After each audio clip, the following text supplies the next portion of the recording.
ఈ భూమి వ్యక్తికి డబ్బులు ఎందుకు ఇస్తుంది? అది కూడా ఈ డబ్బులు తను దొంగచాటుగా దాచుకున్న డబ్బులు. అరే, అక్కడేం చేస్తున్నావు?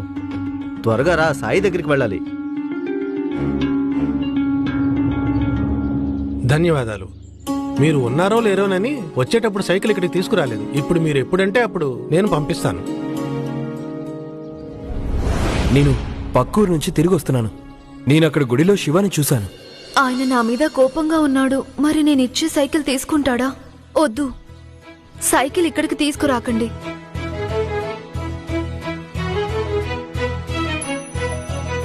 అర్థమైంది. సాయి, మీ కారణంగా పొడుపు కథకి జవాబు దొరికింది, అలాగే ఖజానా కూడా దొరికింది. ఏమైంది వైశాలి? నువ్వు మౌనంగా ఉన్నావెందుకు? సాయి, నన్ను క్షమించండి సాయి. నేనెప్పుడూ అనుకునేదాన్ని మీరు నన్ను అర్థం చేసుకోలేదని. కాని మీరైతే నేను ఏం చెప్పకుండానే నా జీవితంలోని సమస్యలన్నీ పరిష్కరించేశారు. నేను ఊరికే బాధపడుతూ ఉండేదాన్ని, నా మాట ఎవరూ వినటం లేదని. అప్పుడు మీరు నాకు చెప్పారు, నేను ఎప్పుడైతే ఇతరుల్ని అర్థం చేసుకోవడం మొదలు పెడతానో అప్పుడు ఇతరులు కూడా నన్ను అర్థం చేసుకుంటారని. అంటే నువ్వు ఇది అర్థం చేసుకున్నావా? ఇప్పుడు కూడా నీ మనసులో ఏదో ప్రశ్న ఉందిగా? సాయి, నా జీవితంలోకైతే సంతోషం వచ్చింది, కానీ నాకు నా అన్నయ్య శివ గురించే దిగులు. భూమి మీద నాకు నమ్మకం పోతుంది సాయి. కొంచెం మీరే ఏదైనా దయ చూపించండి. మీ దయ వల్ల శివకి ఏ చెడు జరగకూడదు. ఇప్పటికే చాలా పెద్ద కష్టాల కొండ విరిగిపడింది తన మీద. 7 రోజుల్లో అంత ఎక్కువ డబ్బులు ఎక్కడి నుంచి తెస్తారు వాళ్ళిద్దరు? కొన్నిసార్లు ఏదైతే చూస్తామో అది వాస్తవం కాదు. ఎలాగైతే సంతోషాన్ని పంచుకుంటే సంతోషం పెరుగుతుందో అలాగే అశాంతి మనసు అశాంతినే ఉత్పన్నం చేస్తుంది. వైశాలి, ఎప్పుడైతే నీ మనసు అశాంతిగా ఉండిందో అప్పుడు నీ వల్ల ఒక పెద్ద తప్పు జరిగింది. దానివల్ల శివ మరియు భూమిల సంసార జీవితం చిక్కుల్లో పడింది. ఇప్పుడు నువ్వే దాన్ని సరిచేయాల్సి ఉంటుంది. నేనా? నాకేం అర్థం కాలేదు సాయి. కాలం అన్నిటినీ అర్థం చేస్తుంది. ఇప్పుడు నేను చోటుకి వెళ్ళాలి. నా ఆత్మీయులు ఒకరున్నారు, వాళ్ళకి నా సహాయం అవసరం.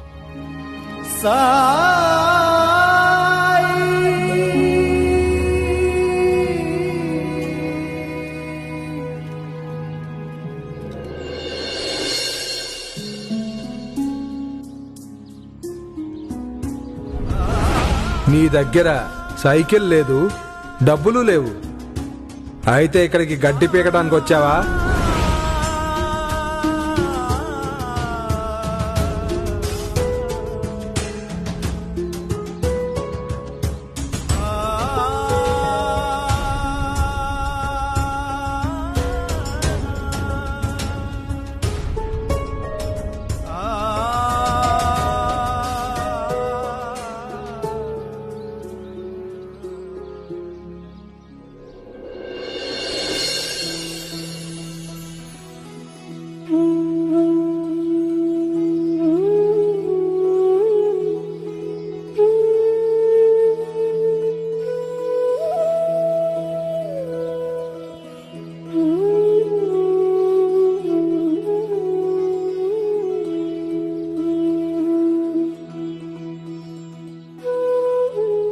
ఈ సైకిల్ మీ అభిమాని పంపించారు, మీకోసమే.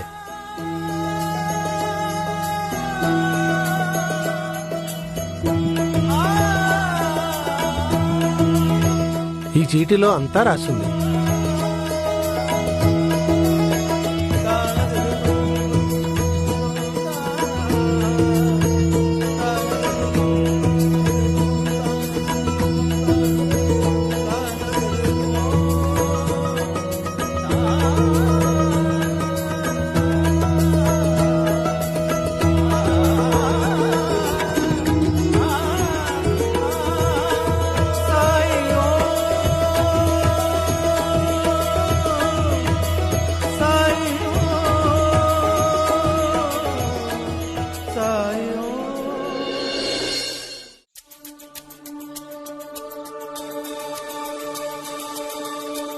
అగా,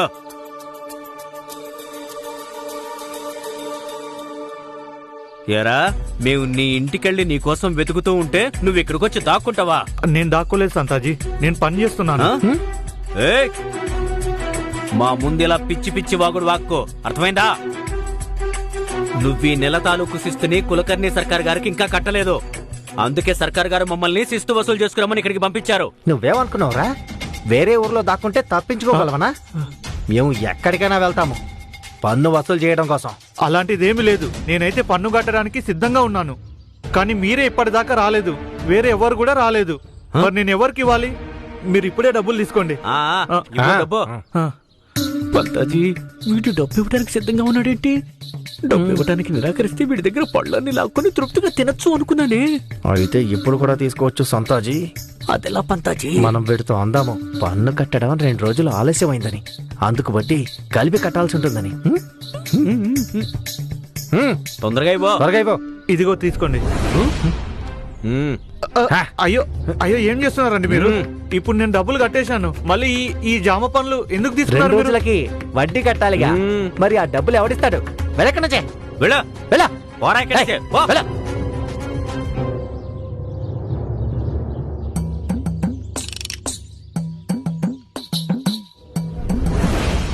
ఎవరైతే 5 రోజుల పాటు ఆగకుండా ఏకదాటిగా సైకిల్ తొక్కుతారో వాళ్ళకి 1000 రూపాయల బహుమతి.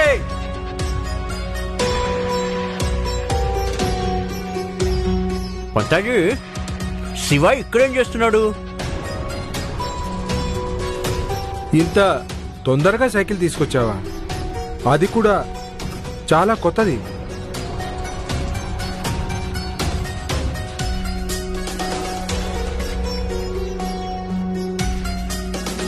మరి డబ్బులున్నాయా?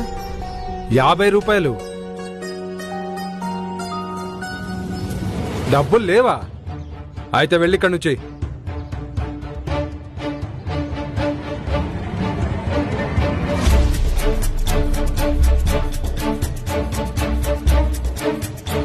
సరే, నువ్వు సైకిల్ తొక్కాలనుకుంటే తొక్కు, కానీ నాకు ఒక షరతు ఉంది.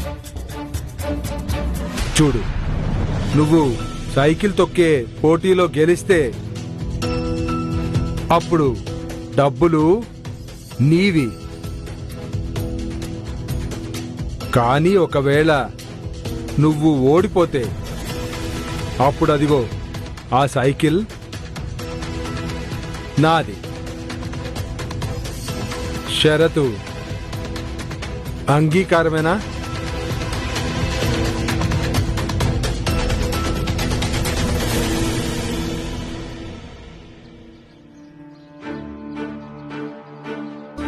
పేరు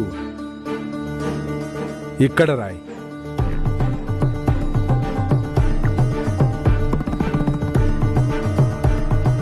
పంతాజీ, ఒకవేళ వీడు బహుమానం గెలుచుకున్నాడంటే సర్కార్ బాకీ మొత్తం తీర్చేస్తాడు. వీడు గెలవలేడు. మనం వీడి ఎత్తుని చిత్తు చిత్తు చేసేద్దాం. అదెలా పంతాజీ? నా దగ్గర ఒక ఉపాయం ఉంది. అదేంటో తొందరగా చెప్పు. ఆ పంతాజీ, 10 పైసలు అయింది. నువ్వు నన్నే డబ్బులు అడుగుతావా? డబ్బులు అడిగావంటే ముఖం పగలబడతా. వెళ్ళ.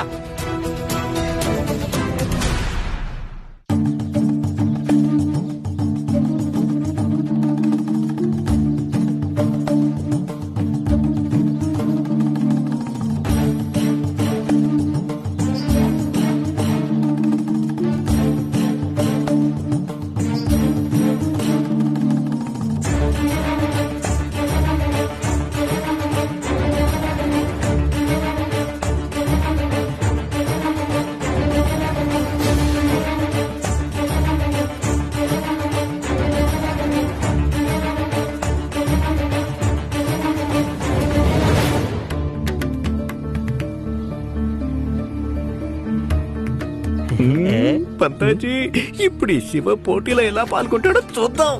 ఇంకా పోటీలో ఎలా గెలుస్తాడో చూద్దాం.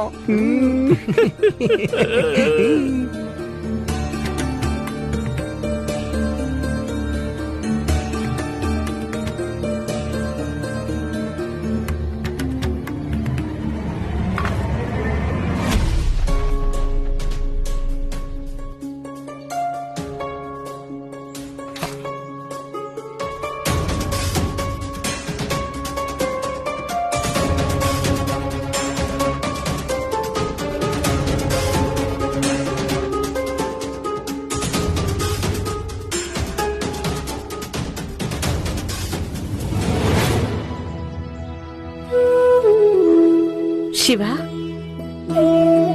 ఈ తాళం తీసుకో.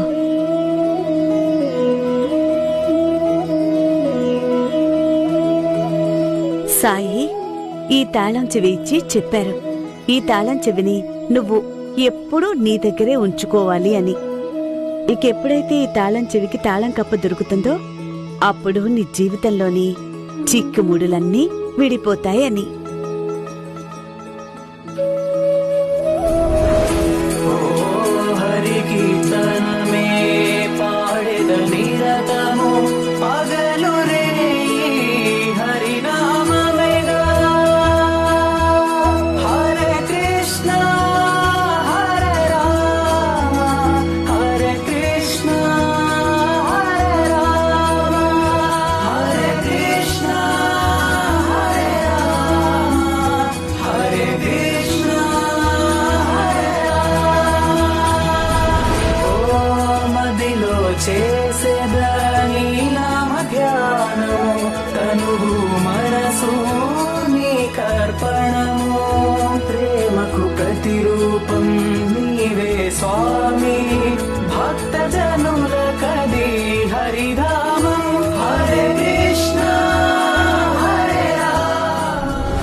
మొదలుపెట్టు.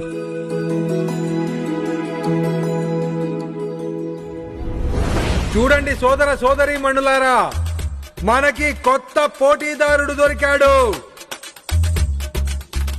ఈ వ్యక్తి పాపం మాట్లాడలేడు, అలాగే వినలేడు. కానీ ఇతను మరి 5 రోజుల పాటు ఏకదాటిగా ఆగకుండా సైకిల్ తొక్కగలడంటారా?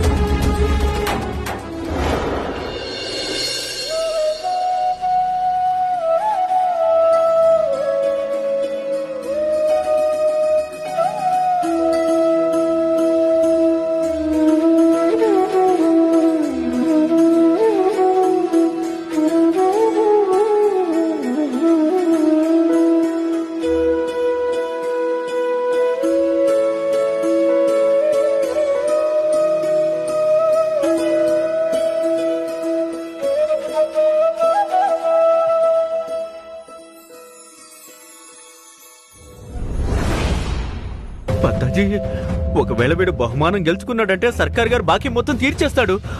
ఇప్పుడు మనం ఏం చేయాలి పంతాజీ? ఈ నిర్వాహకుడిని సర్కార్ గారి దగ్గరికి తీసుకెళ్దాం. పదండి. పద పద.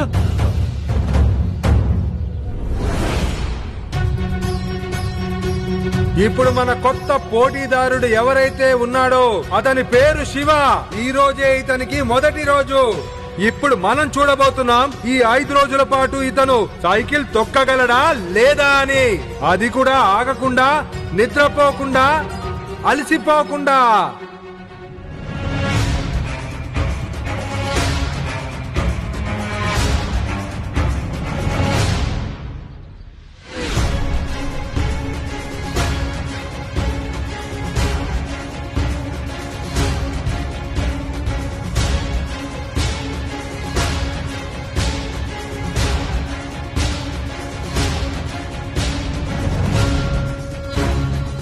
ఇలా చూడండి, మీరిక్కడ ఇంత పెద్ద పోటీని ఏర్పాటు చేశారు కదా, కానీ గ్రామ సర్పంచ్ గారి అనుమతి మాత్రం మీరు తీసుకోలేదు. పదండి కులకర్ణి సర్కార్ గారి దగ్గరికి. మంచి చెడు మాట్లాడుకోవాలి కదా. ఏంటి నేను ప్రతి అల్లాటప్పా గాడి దగ్గర, పనికి మాలినోడి దగ్గర అనుమతులు తీసుకుంటూ తిరగాలా? ఈ కులకర్ణి సర్కార్ ఎవరు? అతనితో నాకేంటి సంబంధం? ఏంట్రా ఏ ఊళ్ళో నువ్వు పోటీలు ఏర్పాటు చేసావో ఆ ఊరు సర్పంచ్ ఎవరో తెలియదా నీకు? ఆ? కుల్కర్ణి సర్కార్ గారు ఈ గ్రామ సర్పంచ్, ఈ ఊరి అన్నదాత. ఇది గుండాయిజం. అలాగా? పదరా పద.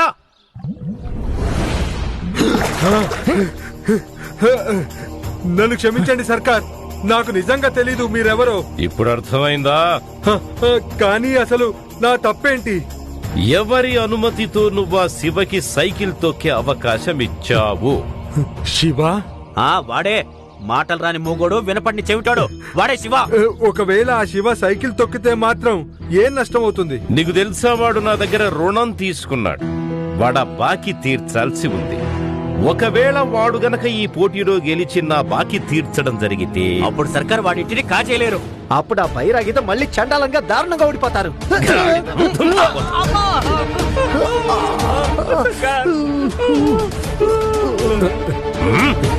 అది ఇంత చిన్న విషయమా? మీరు అనవసరంగా కంగారు పడుతున్నారు. అతను ఎప్పటికీ గెలవలేడు. అది నువ్వెలా చెప్పగలవు? ఎందుకంటే 5 రోజులు ఏకదాటిగా సైకిల్ తొక్కడం అసాధ్యమైన కార్యం. ఇదే మా వ్యాపారం. జనాలకు 1000 రూపాయలు ఆశ చూపించి మోసం చేస్తూ ఉంటాం. ఎలాగంటే వాళ్ళు మాకు పోటీలో పాల్గొనడానికి ముందు 50 రూపాయలు కట్టాలి. ఇప్పటి వరకు ఎవరు 3 రోజుల కంటే ఎక్కువ నిలబడలేదు. ఇప్పుడు ఆ అబ్బాయి తన కొత్త సైకిల్ నా దగ్గర తాకట్టు పెట్టాడు. ఇప్పుడు అతను ఓడిపోతే అతని సైకిల్ ని కూడా జప్తు చేసుకుంటాను నేను. నీకు నమ్మకం ఉందా? ఖచ్చితంగా. నేను మనుషుల్ని ముందే పసిగట్టేస్తాను. ఒకవేళ అతను గెలిచే అవకాశం ఏమాత్రం ఉన్నా సరే నేను అతన్ని పోటీల్లో పాల్గొనిచ్చేవాణ్ణా ఏంటి? నాకు నేను నష్టం చేసుకుంటానా?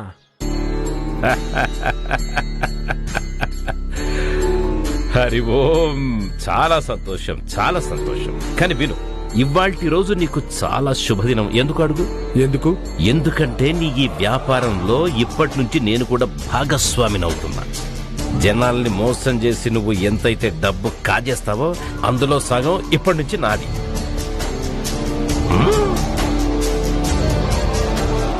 కానీ సర్కార్ ఇది అభ్యర్థించట్లేదు, నిన్ను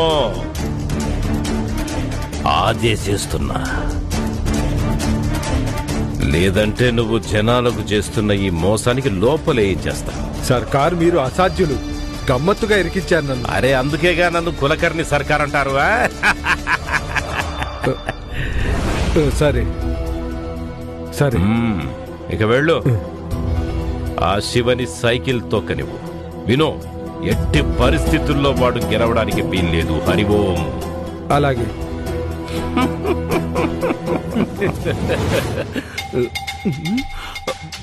కానీ సర్కార్, ఒకవేళ ఆ బైరాగి మళ్ళీ ఏదన్నా మాయో మంత్రం వచ్చేసి ఆ శివని గెలిపిస్తే? మీరిద్దరు ఒక పని చెయ్యండి. భూమికి వెళ్లి చెప్పండి శివకి ఇది అసాధ్యం అని. కానీ ఎందుకు సర్కార్? నేనేం విన్నానంటే ఆ బొమ్మలాట కార్యక్రమం భూమి కారణంగానే నడుస్తుందని. ఇక్కడ శివ గెలవడం అసాధ్యం కాబట్టి తను విడిగా కార్యక్రమం చేసి ఎలాగైనా సరే ఈ డబ్బు కట్టే ప్రయత్నంలో ఉండి ఉండవచ్చు. తన భర్త శివ తిండి నిద్రాహారాలు మాని సైకిల్ తొక్కుతున్నాడు అని ఆమెకు తెలిస్తే ఆ దిగులుతో తనిక ఏ పని చెయ్యలేదు. ఆహా సర్కార్, ఎంత అద్భుతమైన ఎత్తు వేశారు మీరు. అప్పుడు వాళ్ళిద్దరు చచ్చిన డబ్బులు ఏర్పాటు చేయలేరు. సర్కార్ గారు పదపంతాజీ. హరి ఓం, హరి ఓం.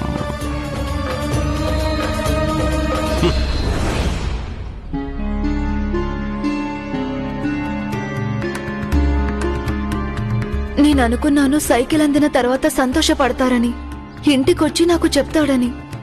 కానీ ఇంతవరకు ఇంటికి రాలేదు.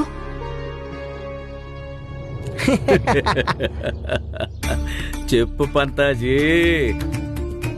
ఇక్కడ చూడు సంతాజీ, భర్తేమో అక్కడ ప్రాణాలతో చెలగాటం ఆడుతున్నాడు. అయినా భార్యకి చీకు చింత ఏమీ లేదు. పంతాజీ, సొంతింట్లో ఇంకా కొన్ని రోజులే కదా, సుఖపడి నువ్వు. తర్వాత ఎలాగూ ఈ ఇల్లు చేయి జారిపోతుంది కదా.